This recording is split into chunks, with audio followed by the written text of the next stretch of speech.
Princess Mirabelle and the Dragon Pox.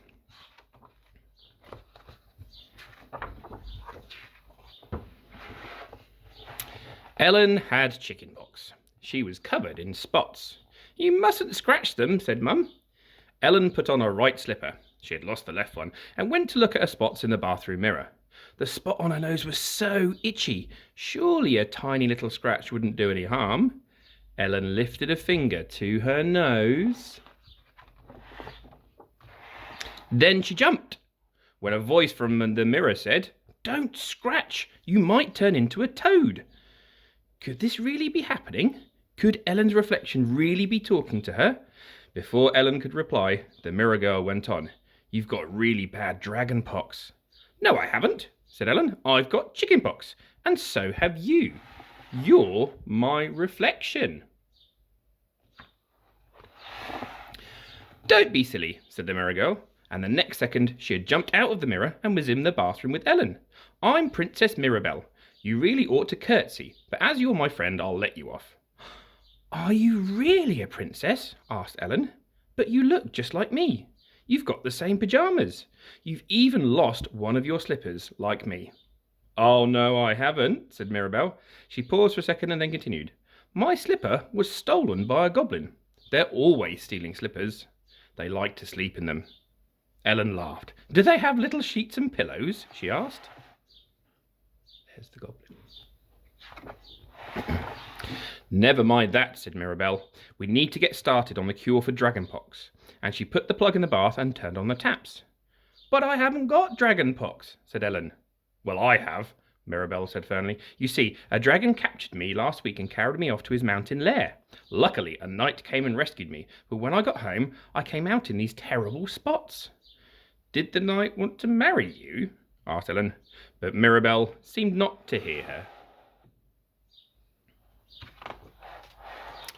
"Now then," said Mirabelle, "on with the cure. This stuff looked good."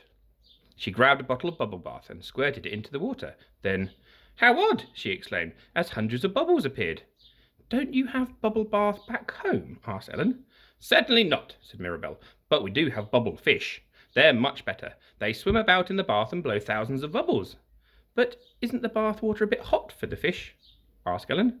"Never mind that," said Mirabelle. "Let's get in."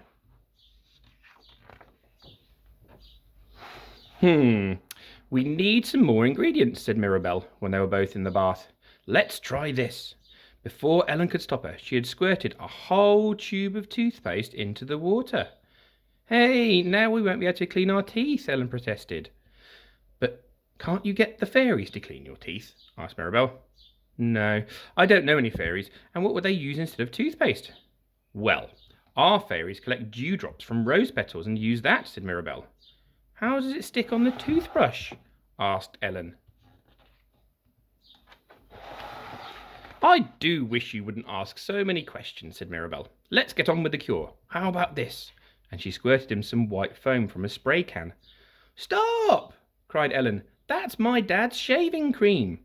"Well, I think he should stop shaving like my father, the king," said Mirabelle.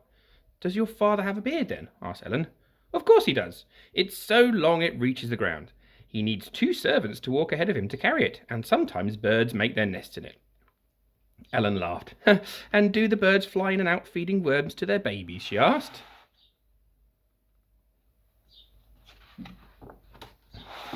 Mirabelle didn't reply. Instead, she poured a bottle of shampoo into the bath. "How will we wash our hair now?" asked Ellen. "I wouldn't bother washing it," said Mirabelle. "When my hair gets dirty, I just say a magic spell and wish for some different hair. My hair doesn't always look like yours, you know. Last week, I had golden curls, and the week before, I had, red ringlets." "I'd love to do that," said Ellen. "What is the magic spell?" "I'll tell you later," said Mirabelle, as she splashed some frothy, creamy, foamy, toothpastey bath water at Ellen. Ellen giggled and splashed some back. This was beginning to be fun. But then she noticed that the bathroom floor was getting really wet from all the splashing. "Oh dear, my mum will be a bit cross," she said. "Really? How peculiar. My mother, the Queen, is cross if I don't splash on the floor." In fact, she likes me to splash it so much that the whole bathroom is like a paddling pool. Then she paddles about in it to wash her feet, and so do all the palace maids." "Doesn't the water drip onto the floor below?" asked Ellen. "I thought I told you to stop asking questions," said Mirabelle. "Now it's time to get dry and put our pyjamas back on." "But we're still all spotty," said Ellen as she put on her slipper. "The cure hasn't worked." "Ah, that's because we haven't done part 2 yet," said Mirabelle. "What's part 2?" asked Ellen. "This." Mirabelle picked up a roll of loo paper and started to wind it round and round Ellen, who laughed. "What about you?" she asked. "We'll do me later," said Mirabelle, carrying on winding.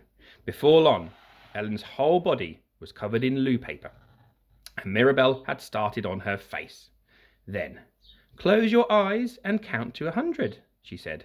So Ellen did. 98, 99, 100. Ellen ripped the paper off her face and opened her eyes. "Where are you, Mirabelle?" she asked. She looked around the empty room and saw that the door handle was turning. But it wasn't Mirabelle. Instead, Ellen's mum came into the room. "Ellen, what have you been doing?" she said, as she looked at the watery, foamy room and all the empty tubes and bottles. It wasn't me, it was Princess Mirabelle," said Ellen. "She came out of the mirror. She was trying to cure my dragon pox. I mean chicken pox." "Oh, and I suppose she's gone back into the mirror now," said Ellen's mum. Ellen looked at the mirror over the basin. It was covered in toothpastey bubbles. Yes, I think she has." Ellen's mum sighed. Then she looked at Ellen. "Actually, your spots do look quite a bit better," she said. "The one on your nose has disappeared.